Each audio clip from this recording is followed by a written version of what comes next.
Well, in today's reading, we finally see the Israelites enter into the promised land. They've had this promise ever since Genesis chapter 12, and finally they enter the promised land. And how great is it to know that God keeps his word, and so you can know if God says it, that you can believe it. Now, Joshua gives the people very important instructions for entering into the promised land. So I want to read to you Joshua chapter 3, verse 1 through 4. Joshua started early the next morning and left the Acacia Grove and with all the Israelites.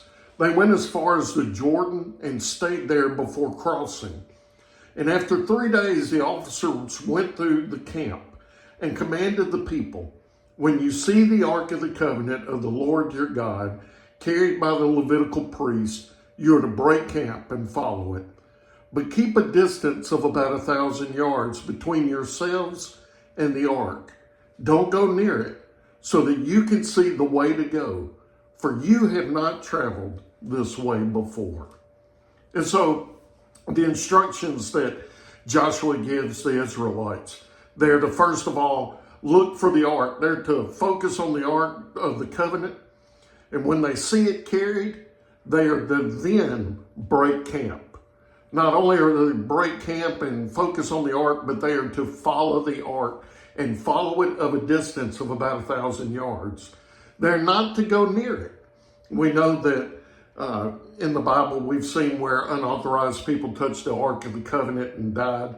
But I believe in this case, it's treating it as holy, but I believe in this case, the next part of the scripture tells us why they're not to go near it, so that they can see the way to go.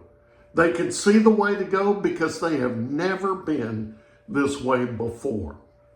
And boy, if that does not describe life, we're traveling through this life not knowing which way to go, not knowing what to do. And so what should we do in our life? Well, just as they look for the ark, we need to look unto God. We need to follow him. And just as they followed the ark, we need to follow him. I get irritated.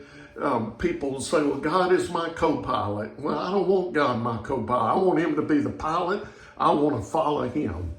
We need to look unto him. We need to follow him so that we can see the way to go, because we've never been this way before.